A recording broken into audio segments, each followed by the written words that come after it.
క్రియాహీనం భక్తిహీనం పరమేశ్వరి దేవి నమో నమః.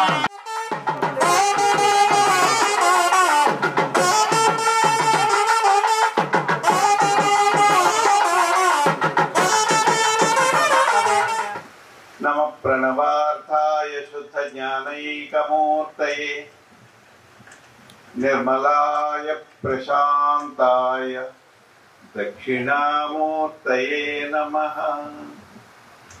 యా దేవీ సర్వభూతేషు మాతృరూపేణ సంస్థిత నమస్తస్యై నమస్తస్యై నమస్తస్యై నమో నమః.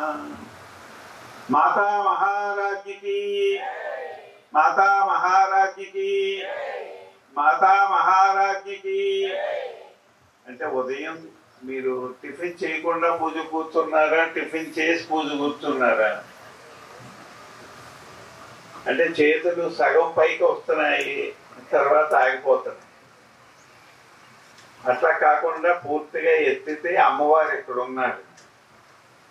అమ్మవారి యొక్క దృష్టికి మన చేతిలో ఉన్నటువంటి రేఖలు కనిపించాలి.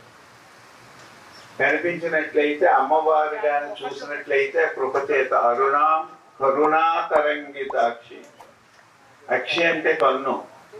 ఆ కరుణ కలిగినటువంటి కన్నుతో గాని వీక్షించింది అంటే మనకు ఉన్నటువంటి దారిద్ర్యపు రేఖలు ఏవైతే ఉన్నావో అన్నీ మాడిపోతాయి. మనం చాలా ప్రశాంతంగా ఉంటాం.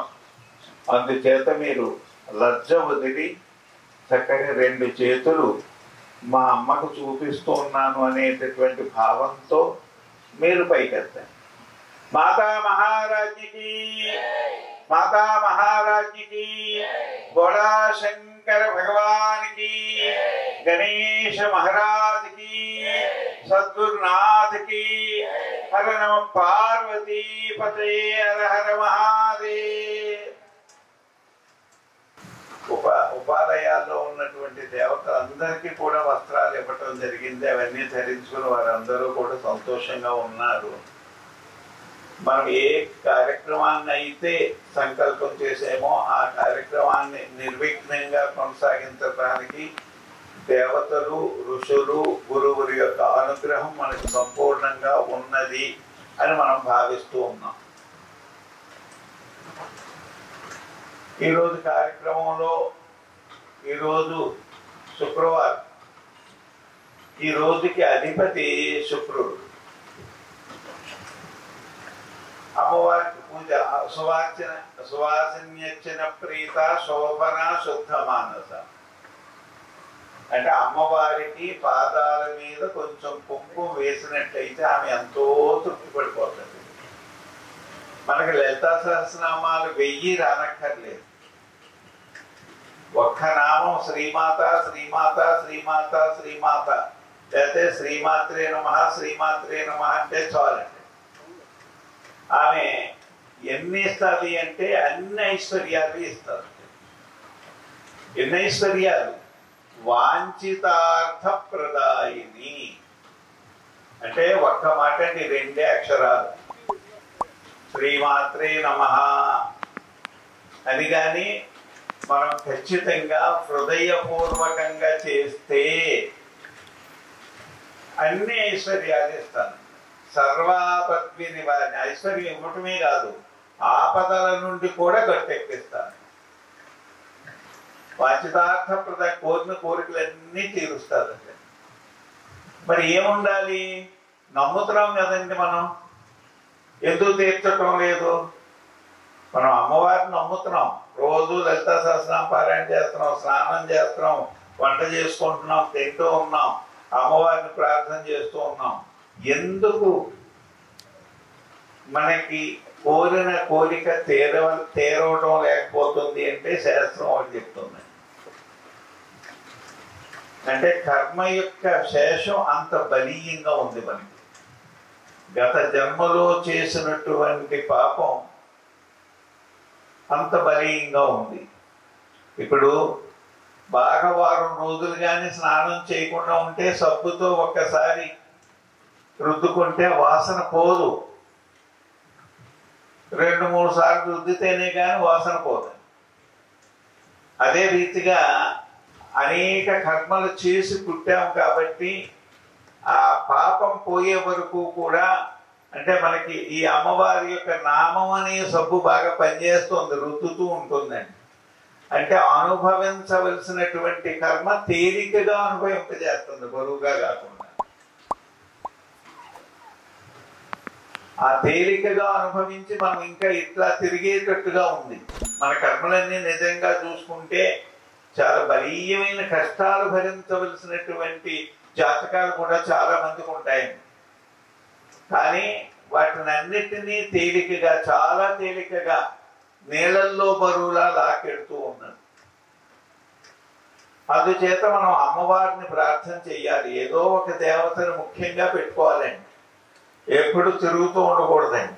ఆదివారం ఒక దేవుడు, సోమవారం ఒక దేవుడు, మంగళవారం ఒక దేవుడు, బుధవారం ఒక దేవుడు, ఈ ఆశ్రమానికి కొన్ని రోజులు, ఆశ్రమానికి కొన్ని రోజులు, అక్కడ కొన్ని రోజులు వెచ్చబట్టినట్టుగా తిరిగితే ఎక్కడ ఏమీ అవ్వదండి. పాపం సోమవారం నాడు శివుడు అనుకుంటాడండి, నన్ను పూజ చేస్తున్నారు, వీళ్ళు ఆపద తీర్చాలి అని.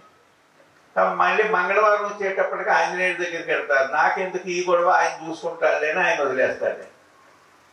మంగళవారం నాడు మళ్ళీ వీడు ప్రార్థన చేస్తారండి. ప్రార్థన చేసి బుధవారం నాటికి ఏదో కష్టం వచ్చింది అనుకోండి, మళ్ళీ రాముని పూజ చేస్తామంటే ఆయన చూసుకుంటాడే, నాకెందుకని ఈయన వదిలేస్తాడు. అట్లాగా ఒకళ్ళు వదిలిపెట్టేస్తారే కానీ పట్టుకోరు. పోలీస్ స్టేషన్లు చూడండి, మా పరిధి ఎంతవరకు ఉంది అంటారు. ఆ పరిధిలో కానీ పడ్డాడు అనుకోండి, యాక్సిడెంట్ అయింది అనుకోండి, ఇది మా పరిధి కాదు పోండి అంటాడు. వాడు మా పరిధి కాదు అంటాడు, వీడు మా పరిధి కాదు. మరి పోయిన వాడికి ఏ పరిధి? పోయిన వాడికి ఒక పరిధి ఉండాలి కదా. కాబట్టి ఆ విధంగా ఉండకూడదు అని శాస్త్రం చెప్తూ ఉన్నది. ఏకేశ్వరోపాసన, ఒకే దేవత ఒకే మంత్రం చేసినట్లయితే 12 సంవత్సరాల్లో సిద్ధిని పొందుతాం. ఒక చెట్టు ఇక్కడ నాటి రేపు ఇంకొక తోట నాటి ఎల్లుండి ఆ తోట నాటితే ఆ చెట్టు బ్రతుకుతుందా? ఫలాలిస్తుందా? ఇవ్వదు.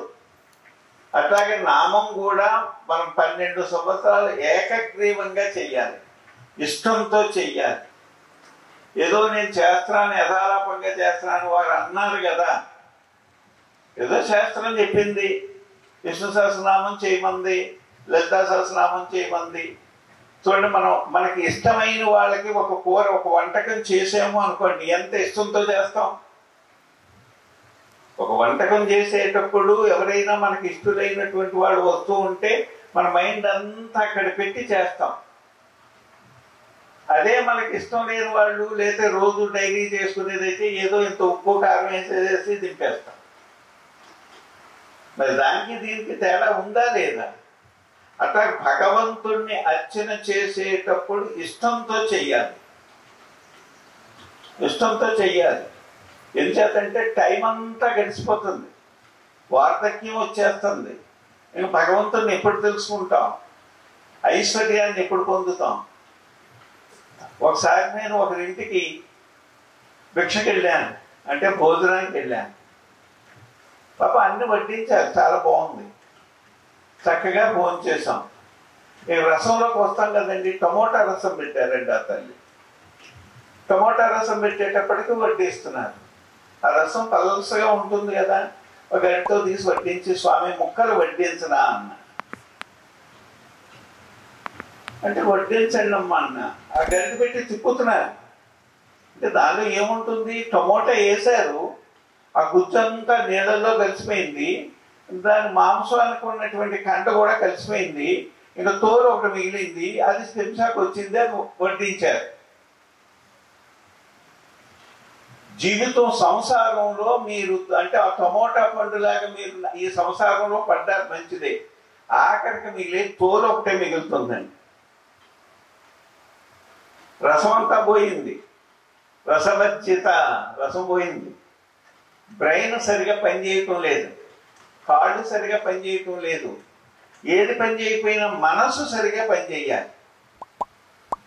ఆ మనసును కుదురుగా పెట్టుకోవాలి. పెట్టుకోవడానికి మనం ప్రయత్నం చెయ్యాలి. శాస్త్రం ఎన్నో రకాలుగా చెప్పిందండి. నిర్మోహ మోహనాశిని. మోహం ఉండకూడదు అని చెప్పింది. నిర్మమ మమత హంత్రి. నిర్మమ అంటే మమ అంటే నా యొక్క, మా పిల్లాడు అని గుండెలకు అద్దుకుంటామా లేదండి? అద్దుకుంటాం. పిల్లాడు చూస్తాడు అని డిక్లేర్ అయి ఉన్నారు జనం. జగత్తులో అందరూ కూడా లోకంలో ఏమిటి, నా పిల్లలు నన్ను చాలా జాగ్రత్తగా చూస్తారు అని. కానీ ఒక వాక్యం చెప్తానండి మీకు. భార్యాభర్తలు ప్రమాణం చేసుకున్నారండి, పిల్లలు ప్రమాణం చేయలేదండి. భార్యాభర్తలు జీలకర్ర బెల్లం పెట్టుకునేటప్పుడు మాంగళ్యం తంతునా నేన మమ జీవన హేతునా, నా చివరి వరకు కూడా నా వంశాన్ని నీవు వృద్ధి చేసినందుకు, నా చివరి వరకు, నా తుది శ్వాస వరకు నిన్ను పట్టుకుంటాను అని భర్త భార్యకి చెప్పాడు. భార్య నమ్మింది. నమ్మి తన తల్లిదండ్రుల్ని పుట్టిళ్ళు అన్ని వదిలిపెట్టి వచ్చేసింది. కానీ పిల్లలు మాత్రం మీకు ఈ ప్రమాణం చేయలేదు. అమ్మా, ఆ జీవన పర్యంతం మిమ్మల్ని చూసే బాధ్యత మాది అని వాళ్ళు పెట్టుకోలేదు. అంటే అట్లాంటి ప్రమాణం ఏదీ చెయ్యలేదు శాస్త్రంలో. అందుచేత మనకి మనం బ్రతికేటట్లుగా మనం తయారు చేసుకోవాలి మ్యాప్. వాళ్ళు వచ్చి చూశారు, పుణ్యము, మన పుణ్యం బాగుంది, వాళ్ళు వచ్చారు చూశారు. మన పుణ్యం బాగుండలేదు, వాళ్ళని ఎంత పిలిచినా వాళ్ళు రారండి. అందుచేత శాస్త్రంలో లలితా సహస్రనామాల్లో ఒక మాట చెప్పింది, పుణ్య లభ్య. పుణ్యం ఉండాలి. ఏదైనా లభ్యం అవ్వాలి అంటే, ఒక విద్య రావాలి అంటే పుణ్యం ఉండాలి అండి. ఒక ఐశ్వర్యం కావాలి అంటే పుణ్యం ఉండాలి. ఒక మంచి ఆలోచన రావాలి అంటే పుణ్యం ఉండాలి. అన్నిటికీ పుణ్యమే. అన్నిటికీ డబ్బు ఎట్లాగైతే అవసరమో జగత్తులో అన్నిటికీ, అంటే డబ్బు అన్ని, వంకాయ కావాలి డబ్బు కావాలి, ఉల్లిపాయ కావాలి డబ్బు కావాలి, ఒక వస్త్రం కావాలి డబ్బు కావాలి, ఒక ఫ్యాన్ కావాలి డబ్బు కావాలి, కరెంటు కావాలి డబ్బు కావాలి, అన్నిటికీ డబ్బే మూలం. అంచేత అన్ని సుఖాలకి కూడా మూలం ఏమిటి అంటే పుణ్యం. పుణ్యలభ్య అంటే పుణ్యం ఉంటే ఇవన్నీ వస్తాయి. ఆ పుణ్యం ఎట్లా వస్తుంది? ఇదిగో ఈరోజు చేశారు కుంకుమార్చన చక్కగా. పుణ్యం ఎట్లా వస్తుంది? పుణ్య కర్మల ద్వారా వస్తుందండి. పుణ్యలభ్య అంటే పుణ్యకర్మలు అంటే మనం కుంకుమ ఇచ్చారు, వాళ్ళు లలితా సహస్రనామాలు చదివారు, మనం వేసేసామంటే రాదు. ఆ అమ్మవారి యొక్క పాదాల చుట్టూరు మన మనసు తిరగాలి. చక్రవర్తే బ్రహ్మయతి చక్రవర్తే బ్రహ్మయతి కురుతే తాం ధికతాం. ఒక పుష్పాన్ని చూసిన తర్వాత తుమ్మెద దానిలో ఉన్నటువంటి తేనెను, మకరందాన్ని స్వీకరించడం గురించి ముందు చక్రంలా జిమ్మంటూ ఓంకారనాదంతో తిరుగుతూ ఉంటుందండి. తిరిగి తిరిగి తిరిగి నెమ్మదిగా ఆ పుప్పొడిని దాటి పుప్పొడి మీద వాలి ఆ లోపల ఉన్నటువంటి మకరందాన్ని ఆ యొక్క తొండం ద్వారా స్వీకరిస్తుంది. అట్లాగే అమ్మవారి యొక్క పాద పరాగాలు, అమ్మవారి యొక్క పాదాలు పద్మాలతో పోల్చారండి. పద్మం ఎప్పుడు తేలుతుంది, నీళ్ళల్లో మునిగిపోదు. అమ్మవారి యొక్క పాదాలని ఆశ్రయించినటువంటి వాళ్ళను కూడా సంసారం నుండి ఉద్ధరిస్తుంది, తేలుస్తుంది. సంసార పంక నిర్మగ్న సముద్ధరణ పండిత. సంసారం యందు ఇష్టత కలిగించేది ఆమెయే, వృద్ధి చేసేది ఆమెయే. ఇంకెందుకురా నీకు, అయిపోయింది కదా ఇంకా ఆపు అని విరక్తి కలిగించేది ఆమె. ఈ మూడు కూడా ఆమెయే. విరక్తి కలగలేదు, 50 దాటాయి, ఇంకా సంసారం ఎడల విరక్తి కలగలేదు అంటే అమ్మ అనుగ్రహం లేదు. ఆ అనుబంధం అనేటటువంటి జీవితాలు నా నా నా అనుకుంటున్నామా లేదా? నా పిల్లలు, నా సంసారము, నా ఇల్లు, నా డబ్బు అనుకుంటున్నాం. వీటి ద్వారా ఎంత సుఖాన్ని పొందేరో చెప్పండి. అదే మీకు ఎన్ని శాస్త్రాలు చెప్పినా శాస్త్రాలన్నీ చక్కగా చెప్తూ ఉన్నాయి, ప్రశాంతంగా కూర్చొని ఆలోచించమంటున్నాయి. మీరు ఇప్పుడు ఏం చేస్తారంటే భోజనం చేసిన తరువాత ఇంటికి వెళ్ళిన తరువాత మేము ఏదైతే చెప్పామో అది నిజమా అబద్ధం అనేది మీరు ఆలోచన చెయ్యండి. అంచేత శాస్త్రం చెప్పిందండి ఏమిటి అంటే గురువు అవసరం. రాముడికి గురువు అవసరం అయ్యాడు, కృష్ణుడికి గురువు అవసరం అయ్యాడు.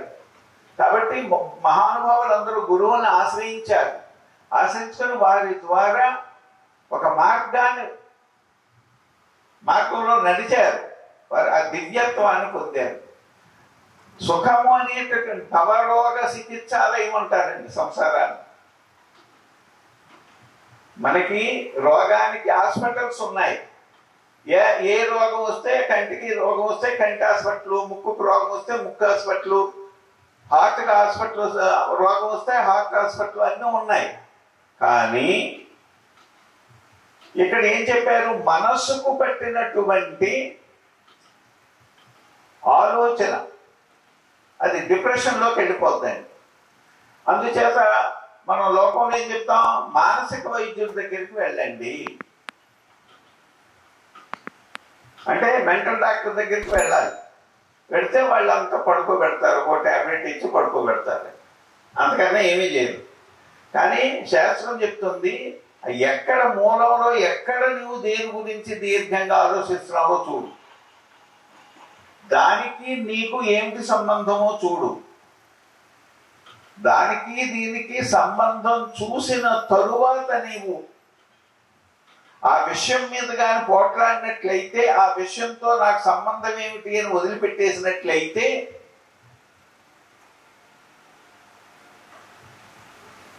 మనం పరమశాంతిగా ఉంటాం.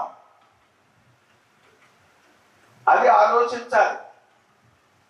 మనం ఎంతసేపు శారీరకమైనటువంటి భోగభాగ్యాల గురించే ఆలోచిస్తూ ఉన్నామని శాస్త్రం చెప్పిందండి. యోగచ్చ భోగచ్చ కరస్తయేవా అంటే రెండు ఇస్తాను అని చెప్పారు అమ్మవారు. యోగచ్చ భోగచ్చ కరస్తయేవా, యోగము భోగము రెండు ఇస్తాను నీకు. అయితే రెండు ఇచ్చేం చేస్తాను, ఆ భోగము ఎడల విరక్తి కలిగేటట్టు చేస్తాను. ఎట్లాగా, ఒకడి మీద కొడుకు మీద పెద్ద మోహం, లేదా కూతురు మీద మోహం. ఈ మోహం అయితే అమ్మవారు ఏం చేస్తారు, వీటికి పనిష్మెంట్ ఇవ్వాలి అనుకుంటే, ధర్మ మార్గంలో తీసుకురావాలి అంటే ఆమె అంటే ఆ అమ్మాయి వీళ్ళు చెప్పిన మాట వినకుండా చేసేస్తారు. ఇంకక్కడి నుంచి మనస్సు ఏమైపోద్ది, ఇప్పటి వరకు పెట్టుకున్నటువంటి భావన. అందుచేతే శాస్త్రం ఎప్పుడు చెప్పిందండి, బిడ్డను కనుగాని బిడ్డ మీద మమకారాన్ని పెట్టుకోవద్దు. కంటం రైట్, అది తప్పు కాదు. కానీ బిడ్డ మీద సర్వస్వం పెట్టుకోవటం తప్పు. అందుచేత నీ జీవితాన్ని ఇబ్బంది పెట్టుకుంటున్నావు. లలితా సహస్రనామాల్లో ఉంటుందండి, చక్కగా ఉంటుందండి. వసిన్యాసవర్తవతలు అడిగారమ్మా, ఆ బ్రహ్మ కీట జనని, పురుగు మొదలు బ్రహ్మ వరకు కూడా మీరు పిల్లల్ని కనేశారు, ఎంత సృష్టి చేసేశారు, ఎంత బాధలు పడుతూ ఉంటే మీకు ఏం కనికరం కలగదా? ఆయన అందులో మీరు ఏమన్నా ఎంతమందిని కనిన తరువాత, అంటే సంతానం వచ్చిన తర్వాత వాళ్ళకి మళ్ళీ కనిపించనంత దూరంలో ఉన్నారు. మీరు కనిపించే దగ్గరలో ఉన్నారా? లేదు, కనిపించనంత దూరంలో ఉన్నారు. ఈ కనిపించనంత దూరం రావాలి అంటే వాళ్ళకి ఎట్లా సాధ్యం అవుతుంది, ఏ విధంగా తెలుసుకోవాలి అంటే అమ్మవారు ఒక్క మాట అన్నారండి, వాడు స్వేచ్ఛగా జీవించాలి అనుకున్నారు, నా పరిధిలో ఉండాలి అనుకోలేదు. వాడు కొంచెం హ్యాపీగా ఉండాలి అనుకున్నారు. కాబట్టి మనము ఆకాశాన్ని ఇచ్చాం, వాయువుని ఇచ్చాం, అగ్ని ఇచ్చాం, జలం ఇచ్చాం, పృథ్వీ భూమిని ఇచ్చాం.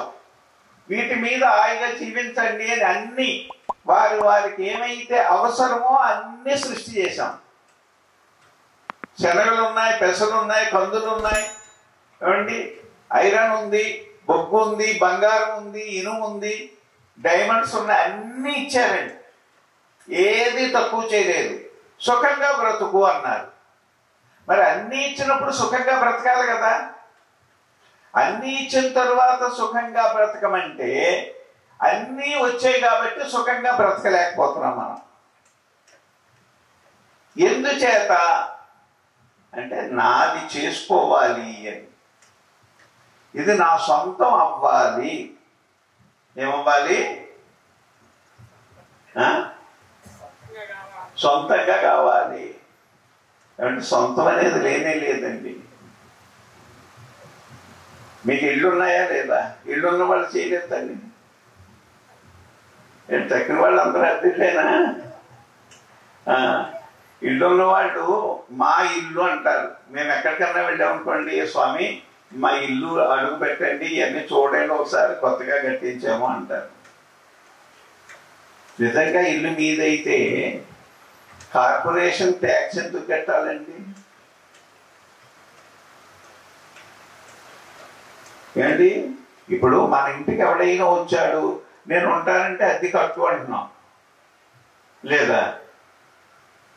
అద్దె కట్టే ఉంటున్నామా? మరి మనం ఎవరికి అద్దె కడుతున్నాం ఆలోచించలే? గవర్నమెంట్కి కడుతున్నాం ట్యాక్స్. అంటే ఇప్పుడు భూమి ఎవరి పేరున ఉంది? ఏ టైంలోనైనా ఈ భూమిని, ఈ గోడ పగలగొట్టేయాలంటే వాళ్ళకి రైట్స్ ఉన్నాయా లేదా? పగలగొట్టేస్తారు. అది గవర్నమెంట్, ఇది నీది కాదు. నువ్వు ఉంటున్నావు, నువ్వు భ్రమిస్తున్నావు నాది అని. ఒక భ్రమలో ఉన్నావు. అదే రీతిగా బిడ్డలు ఒక భ్రమ, పొలం ఒక భ్రమ, జీవితం అంతా ఒక భ్రమలో ఉన్నాం. ఈ భ్రమని తొలగించుకోమంటుందండి జీవితం. శాస్త్రం ఈ భ్రమను తొలగించండి. బాల లీల వినోదిని అంటే 80 ఏళ్ళు వచ్చిన చక్కగా గంతులేసే స్థితిలో ఉండండి. నేను ఉపయోగించుకుంటాను, నా కన్నును ఉపయోగించుకుంటాను, నా ముక్కును ఉపయోగించుకుంటాను, నా చెవిని ఉపయోగించుకుంటాను, నా ఇంటిని ఉపయోగించుకుంటాను, నా పిల్లలను ఉపయోగించుకుంటాను, అందరితో ప్రేమగా ఉంటాను, అందరితో సహజీవనం గడుపుతాను. ప్రేమగా ఉండండి. ప్రేమగా ఉండటానికి డబ్బు అవసరం లేదండి. ఏమండి బాగున్నారా అనడానికి అన్న డబ్బు పెట్టాలా? ఏమక్కర్లేదు.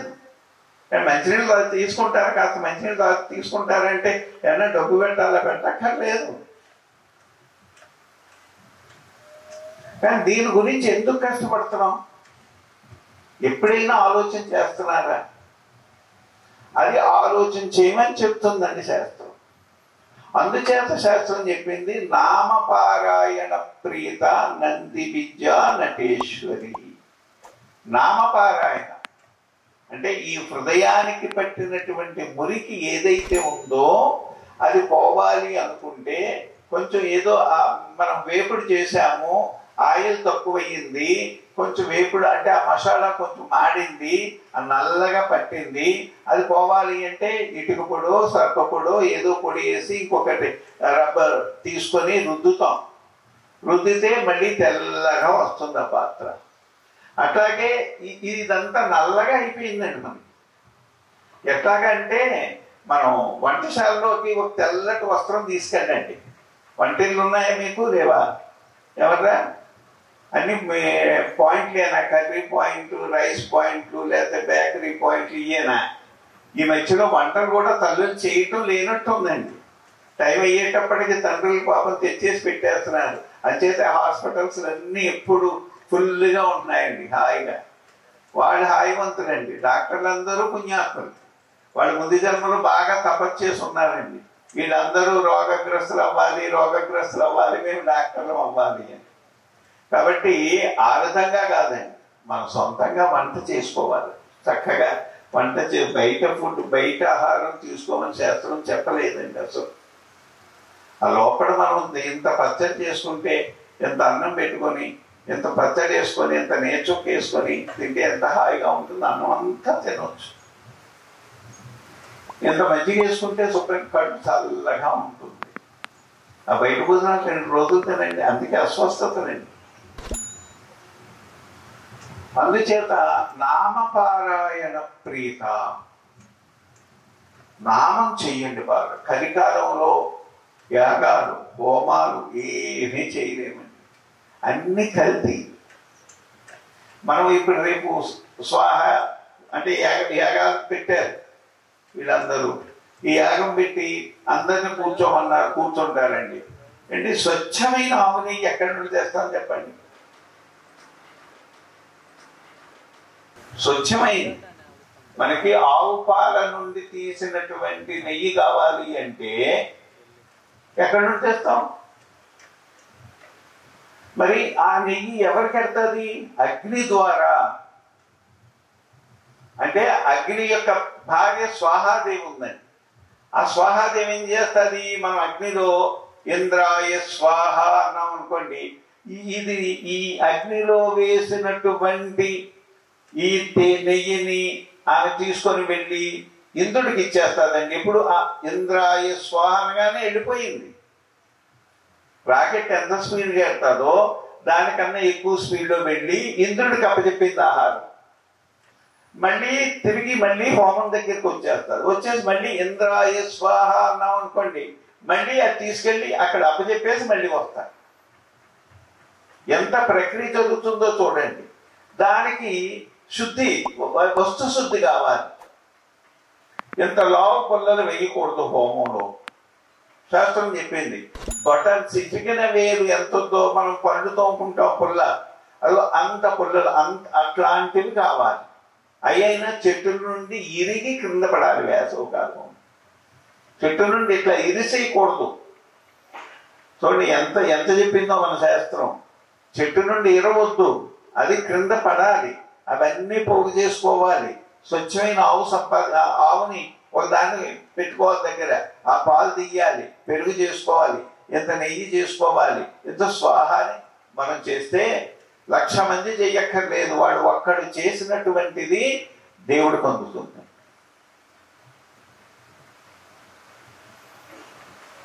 అందుచేత ఇంత ప్రక్రియ మనం చెయ్యలేము.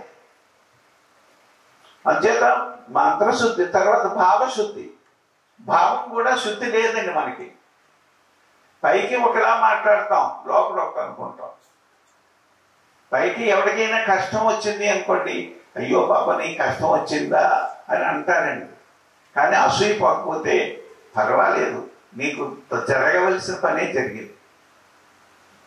నువ్వు మాట్లాడింది ఏమిటి? అయ్యో పాపం నీకు ఈ కష్టం వచ్చిందా అన్నావు. వెంటనే మనసులో ఏమనుకుంటావు? నీ బాగానే శాస్తి జరిగింది, పర్వాలేదు అని సంతోషిస్తావు. అంటే 2 విధాలుగా మనం చక్రం తిప్పుతున్నాం. దాంపత్యము అంటే ఎంత రసవత్తరమండి. ఒక్కడి గురించి అందరినీ విడిచిపెట్టి వచ్చిందండి భార్య. ఒక్క భార్య గురించి అందరూ విడిచిపెట్టేశారు భర్తని. మీ ఆవిడ వచ్చింది కదా, బ్రష్ అడగరా, నేనెందుకు? తల్లి వదిలేసిందా లేదా? అన్నదమ్ములు వాళ్ళిద్దరూ ఉన్నారు కదా, వాళ్ళే చేసుకుంటారులే, మన అవసరం వచ్చినప్పుడు మనం చూడవచ్చు. వాళ్ళు వదిలేశారు. ఒకరు వదిలిపెట్టారు, ఒకరు వదిలిపెట్టబడ్డారు. ఒకరు వదిలిపెట్టారు, ఒకళ్ళు వదిలిపెట్టబడ్డారు. కానీ వీళ్ళిద్దరూ జీవితాన్ని గడపాలి. మరి ఎంత చక్కగా ఉండాలి.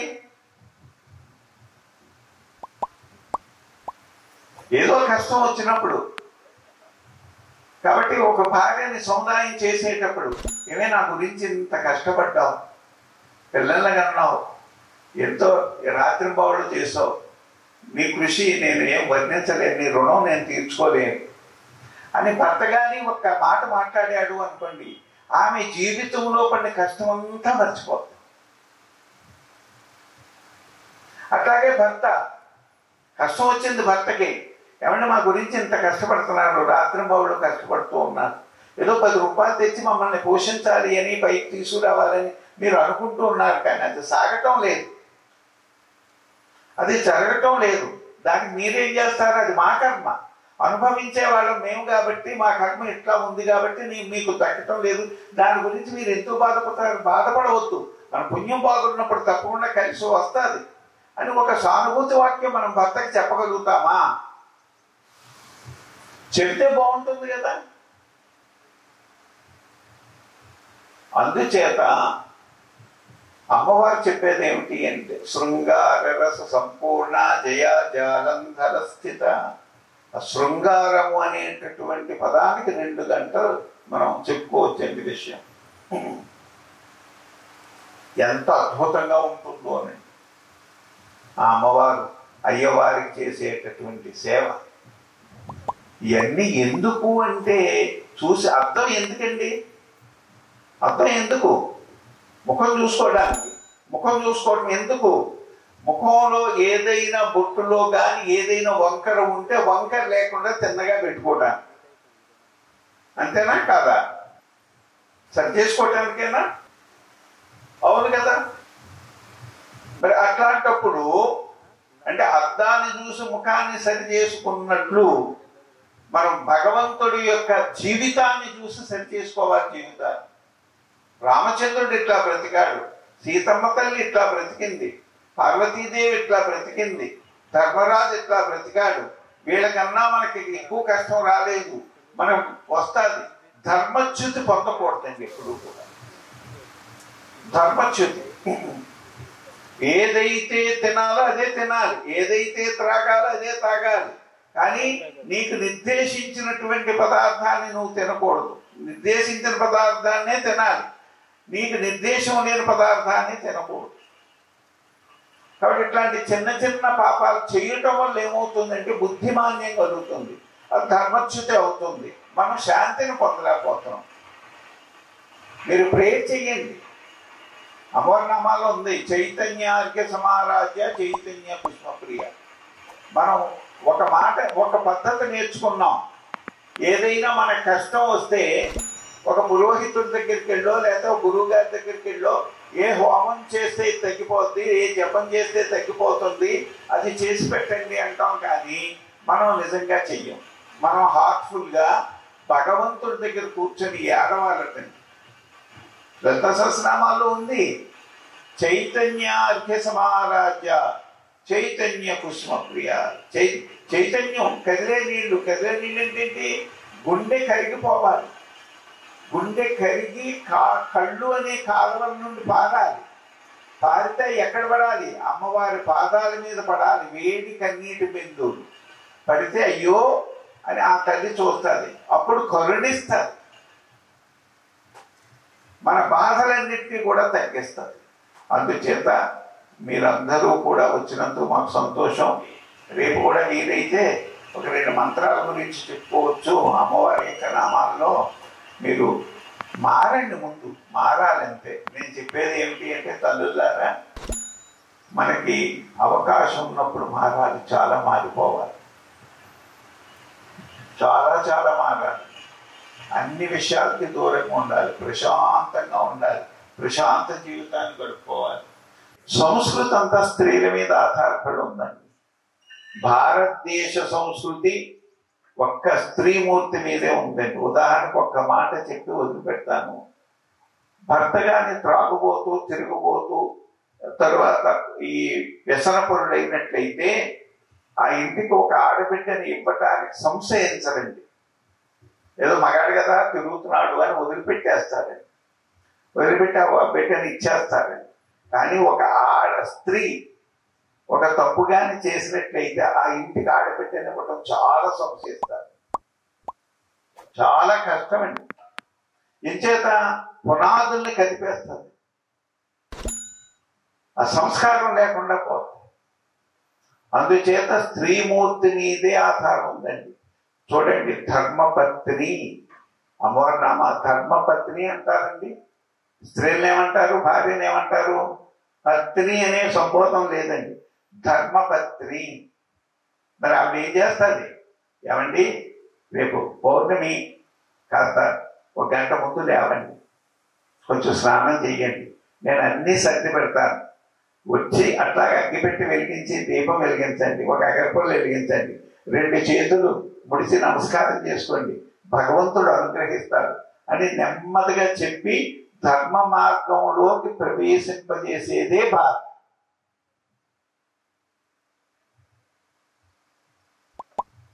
లేవండి సినిమాకి వెళ్తాం, ఈరోజు టిఫిన్ వద్దు హోటల్కి పోతామనేవాడు భార్యలు కాదు, భార్య స్థానం ఇది. కాబట్టి అంత చక్కగా తీసుకురావాలండి, ఆ కుటుంబంలో అందరినీ అట్లా తీసుకురావాలి. ఎంతో గొప్పగా ఇంటిలో అంత పని చేసేటప్పుడు కూడా నొచ్చుకోకుండా ప్రేమతో చేసే తల్లులు ఎంతో మందిని చూశానండి. ఎన్నో బాధలు ఉండగా కూడా నవ్వుతూ చిరునవ్వు పోకుండా ఇళ్లలో కాపురాలు చేసినటువంటి తల్లుల్ని ఎంతో మందిని చూశాను.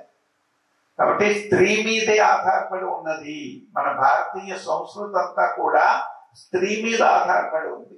ఒక స్త్రీ చూడండి, ఒక మత మార్పిడి కానీ పురుషుడు చేసినట్లయితే ఎవరు మారండి ఆ ఇంట్లో. కానీ ఒక స్త్రీ కానీ మత మార్పిడి అయితే ఇటు ఇంటినే కాదు చుట్టుపక్కల వాళ్ళు మొత్తం మార్చేస్తారు. పురుషుడు వల్ల ఎఫెక్ట్ లేదండి, అంచేత పురుషుడు మాత్రడా లేదా అక్కర్లేదండి, స్త్రీ మారకుండా చూసుకోవాలి. అది ఎక్కడ పడిపోయి ఇటు పుట్టింటి వైపు వెళ్ళిపోద్ది, ఆ పొగరు అత్తింటి వైపు వెళ్ళిపోద్ది, అన్ని చోట్లకి పాకేస్తుందండి అది క్యాన్సర్ క్రిమి లాగా. అందుచేత జాగ్రత్తగా ఉండాలి. కాబట్టి వైదిక జీవితాన్ని మనం గడిపేటప్పుడు చాలా జాగ్రత్తగా గడుపుకుంటూ ఉండాలి. మన సాంప్రదాయాన్ని మనం కాపాడుకుంటూ ఉండాలి. మీరు వస్త్రధారణ కూడా చక్కగా చీరలు కట్టుకొని రవికలు వేసుకొని గాజులు పెట్టుకొని పసుపు రాసుకొని బొట్టు పెట్టుకుంటే ఎంత బాగుంటుందండి. సువాసన అర్చన అప్పుడప్పుడు నేను సువాసన పూజ చేస్తూ ఉంటాను. చక్కగా కాళ్ళకి పారాయణ పెట్టి చీరలు కట్టుకొని ఆ బొట్టు పెట్టుకొని కూర్చొని సాక్షాత్తు పరాభట్టాలుగా ఉంటారు. అంటే దాన్ని పెడుతుంటే నమస్కారం చేసేటట్టుండా తిరస్కరించేటట్టు ఉండకూడదు. ఒక్క భర్త ఆమెను చూసి అంటే అమ్మవారి నామాలను చారు రూపాచారు హాసంటే నవ్విందట అమ్మవారు. జగత్తులో ఎవరికీ కనిపించలేదటండి ఆ నవ్వు. మరి ఎవరికి కనిపించింది? అమ్మవారికి అయ్యవారికి కనిపించిందట. ఓహో ఈ వేళ మా ఆవిడ అవుతుంది అనుకున్నాడట. ఏమంటో తమాషాగా అవుతుంది అనుకున్నాడు. అంటే అట్లా ఉండాలి స్త్రీ. తన భర్తకి తప్పించి ఆ సంకేతం ఇంకొకరికి కనిపించకూడదు. అంత చక్కగా ఉండాలి, అంత రమణీయంగా ఉండాలి. ఏమై ఈ వేళ కూర చేసావు, చాలా అద్భుతంగా ఉంది, చాలా బాగుంది. మా అమ్మ కూడా అప్పుడు చేసిందో లేదో ఒకసారి అన్నారు అనుకోండి, ఆమె పాప వెంటనే కృతజ్ఞతగా తల వంచేస్తారు, పొంగిపోతుంది.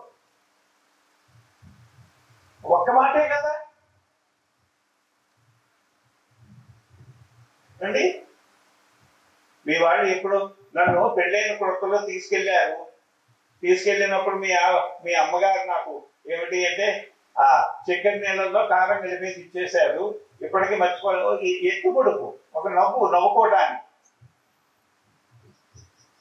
జీవితం అంటే మోహం కాదండి, ప్రేమ జీవితాన్ని నడిపించాలండి. జ్యోతి తుదిశ్వాస వరకు నీకు నేను నాకు నువ్వు.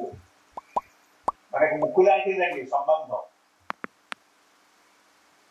భార్యాభర్తల సంబంధం అంటే ముక్కు లాంటిది. ఒకవైపు గాలి వస్తుంది, ఒకవైపు గాలి పెడుతుంది. ఇది ఎప్పుడూ ఆగదు. అదో అట్లాగే వాళ్ళిద్దరి జీవితం ఆగకుండా ముందుకు వెళ్ళేది.